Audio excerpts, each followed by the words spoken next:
What's up, beauties? Welcome back to my channel. So in today's video, we're going to be talking about 5 skills that you are going to need in your business that you are going to specifically learn from your 9 to 5. I know there's a lot of people out there that want to bash 9 to 5s. You know, it's a whole effort 9 to 5 movement going on, and I just kind of want to touch bases on the pros and the skills that you are going to need and are going to be transferable into your business. So if this is something that you are interested in and need to know and want to learn, just so you can have a different perspective on your job, especially if you are an entrepreneur still working your 9 to 5, then you want to make sure that you keep on watching. But first, if you have not already, be sure to hit that subscribe button and also turn your post notification bell on so you won't miss when I upload. But without further ado, let's just hop right into the video. So if you see me looking down, I'm looking at my other phone with my notes in it so I can make sure that I stay on track. So the first skill that you are going to want to recognize in your 9 to 5, because it is transferable and will transfer if you know whether you realize it or not, is your accountability. You need to recognize now and take ownership of, say for instance, you're working at a call center and you have an evaluation, or they pull a call and they do an evaluation on your call. You know, okay, sometimes that the owners, the supervisors and things, they can be a little petty with the little scoring and things like that. But if you know it's something that you know you did and you know that you could have improved on, taking accountability for that, taking ownership over your mistakes, really implementing and, you know, just taking the advice of your higher up leaders and implementing the advice so that way you can get better, is going to be a skill that is definitely going to be transferable into your business, whether you realize it or not. In business, you have to take accountability for whatever goes on, even if it's not your fault. Say for instance, shipping. You ship an order out, the customer did not receive it, or that the customer did receive it and is damaged for whatever reason. They reach out to you because you are the business who sent it to them. They don't care what happened along the process. You ensured that their packaging was going to make it to them safe and sound and intact, the same way that you shipped it out. And you have to be able to take accountability in your business, whether or not you made a mistake or not. Listening to your customers, taking suggestions from them, taking criticism from them, even if it's something that you do not like. But at the end of the day, the customers are who we are serving, and this little skill of accountability that you may go over your head, especially when you're working a 9 to 5 because we don't want to be there. Those skills, like that little skill like that, literally will make or break you in business. The second skill, and it should be the first, second, third, fourth, and fifth skill, is customer service. Oh my God. I don't know how many times I am on social media and I literally see business owners going back and forth with customers in the comments, sharing screenshots of them arguing and going back and forth, or just talking to them crazy. And it's like, I'm not saying that the customer is always right, because baby, them customers will do it for you, but you need to at least have the foundational steps and skills of having great customer service, responding back to your customers. If they're asking you questions, yeah, you may have got that question 500 times that day, but one thing I have learned that is, if you have multiple people asking you the same question in your business, some way, somehow, whether it's in your content or your website or in your product descriptions, you're not as clear as possible as you need to be. And that is the reason why they keep asking you the same questions over and over again. I remember when I was working at Subway and we would have our team meetings all the time, and my manager would stress the fact that yes, the customer is not always right, but the customers at the end of the day are paying your bills, and the customers are the reason that you even had a job. At the time, I just brushed it off in my head. I'm like, girl, I don't care. Y'all gonna have me regardless. But now, since I have a business of my own, I definitely understand what she meant by that. Yes, the customer is not always right, but you want to make sure that you are doing everything in your power to make sure that they are satisfied and have the best customer service experience, because at the end of the day, Your customers are the reason why you are in business in the first place. Your customers are the reason why you're even able to have the privilege, because it's a privilege, of you living the life that you want to live, you being a full-time entrepreneur if that's what you are doing or desire to be. And you just want to make sure that you are connecting all the dots, crossing all the T's, making sure that your customer service is superior. Okay. The next skill that you need to implement in your business that is going to definitely correlate from your 9-to-5 is discipline. Discipline. I hope you hear me, sis. Discipline. I know, and it's so crazy because discipline can show up and be so many things, but the one thing I'm going to touch on in this video is showing up even when you do not feel like it. How many times have we called in sick or just did not show up, called the attendance line, hey, I'm not gonna be in today, not because nothing was wrong, because you just did not feel like it. And you're gonna have those days more often than not, especially when you are a full-time entrepreneur. Yes, social media boosts it up to be a great and an amazing thing, which entrepreneurship is. I'm not knocking entrepreneurship. There are definitely highs, but there are definitely going to be those days where you do not want to show up, you do not want to post, you know, you want to disappear for 2 weeks or 2 months. And you cannot do that for a period of time, especially when you are in the beginning stages of your business and you're building that know, like, and trust factor. You want to make sure that you are showing up and being consistent as much as possible. And on those days that you do not feel like it, it's going to take your discipline to kick in and do it anyways. And that skill comes directly from your 9-to-5. Like I said, it's going to be days in your job where you do not want to come to work, but you still gotta go, because you gotta get paid, because you gotta pay your bills, and you have to take that money from your job and put it into your business. So you show up anyways.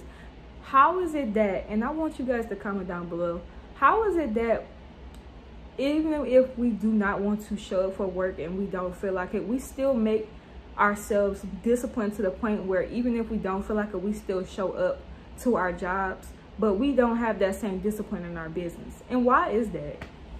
So just comment down below, let me know what is your take on that. The next skill that you are going to want to implement in your business that's going to directly come from your 9-to-5 is money management.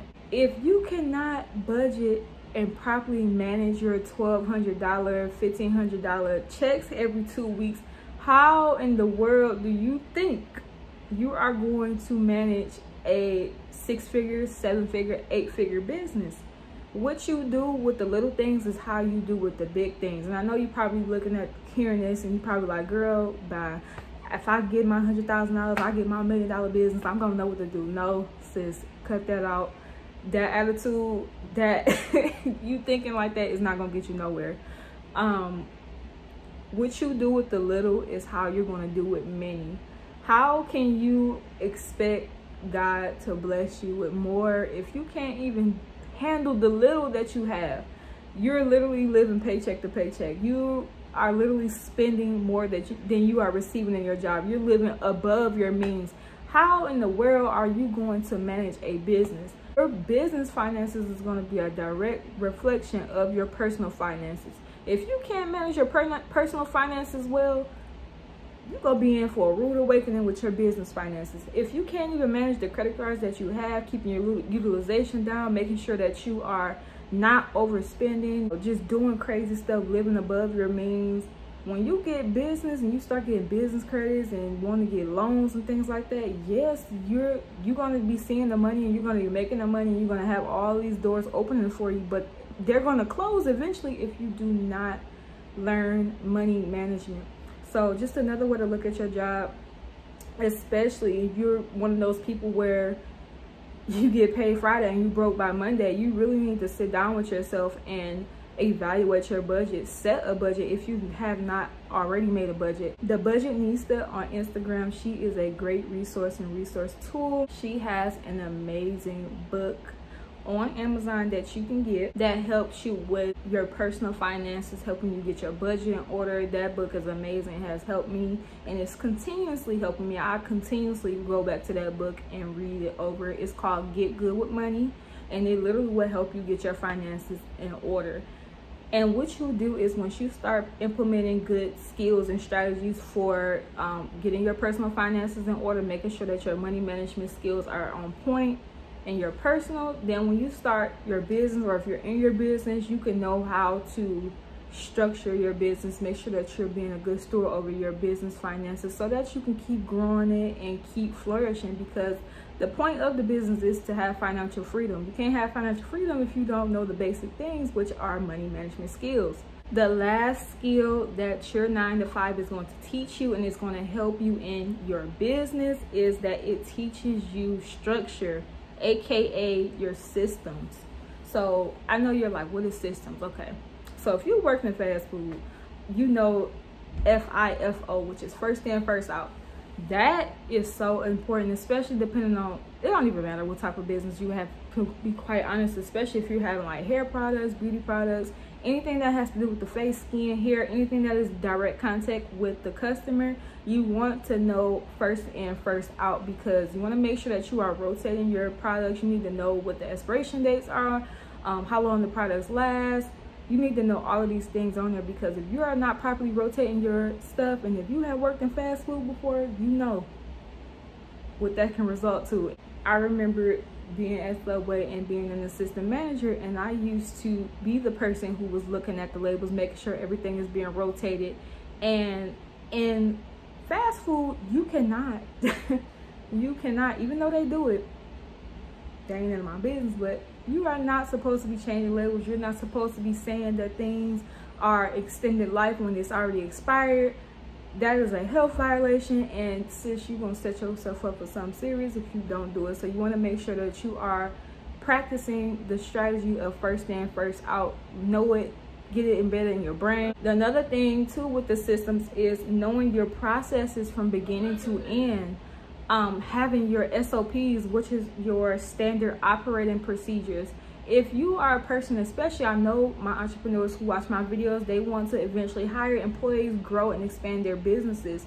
How are you going to train your employees if you don't even have your SOPs written out, your processes written out thoroughly? You just going off the top of your head. That's cute when you're first starting off, but you want to make sure that you have your systems, your ingredients, step by step, written down to the T, so that when you bring in new people, you can train them properly. Like, what job have you ever started and they did not have a SOP manual in place so that you can learn it? Whether you learn everything, whether they skipped over some steps or whatever the case may be, they had those SOPs and those systems in place for you so that you can learn, so that way they can keep passing the business model and business structure down. So you want to make sure that if you're working a 9-to-5, regardless of what position you're in, whether you're at the customer service level, the entry level positions, whether you're a fast food worker, it does not matter. Pay attention to the systems, pay attention to these things, because they are going to be essential in your business. If you're doing inventory at your job and you're like, why in the world do I have to do this? Pay attention, because when you are in your business, especially if you have a product-based business, you're going to have to do inventory. You're going to have to write down how much inventory you have, how much product loss you have, what can you do, what are you ordering more of, what are you ordering less of. Those things convert over to your business, so you want to make sure that you are paying attention. Take a look at how that business is advertising. That is a part of their process and their systems as well. Are they outside with the billboards having everybody doing this, or do they have systems in place to help them operate their business so that way they can just run their restaurants, they can just run their businesses? Take notes from these big businesses, especially if you work for a big business or a corporate or someone, even if they're not a big business, if you're working for another small business, take notes on how they are attracting new customers, how they are advertising, how they're operating their systems, their storefronts, or whatever the case may be. Everyone needs help in their business. No one is just not doing something by themselves. Everyone has things and systems in order to help them get to where they need to go, and you want to make sure that you are paying attention as much as possible. I know you want to get away from that 9-to-5 job. I know you're tired, you probably don't want to work there, but I'm telling you, if you change your perspective on your 9 to 5, it will not only help you flourish, but by the time you transition into full entrepreneurship, you will be more than equipped to do it and not only be a full-time entrepreneur, but stay a full-time entrepreneur, because that's the goal. Because if you can't do it full-time, then what's the point? All right, so this is the end of this video. I hope you guys learned something with these 5 skills. I'm just gonna go ahead and recap. So the first one was accountability. The second one is customer service. The third one is going to be your discipline. Fourth one is your money management skills, both your personal, get your personal in order, then move on to your business. And then the last one is your structure and your systems and how you're operating. So let me know down in the comment section down below if these tips were helpful for you guys. Also too, let me know in the comment section down below what other videos that you guys want to see. Like I said, I am going to be bringing, it's going to be like nick and neck, half and half of me, more of these sit down talk videos, and some of you guys, I'm showing you guys behind the scenes of my business and how I operate things. So just let me know down in the comment section down below if you guys have been enjoying these videos. I just thank you guys so much for watching. I am super grateful and super thankful for each and every one of you guys, and I will see you guys in the next video.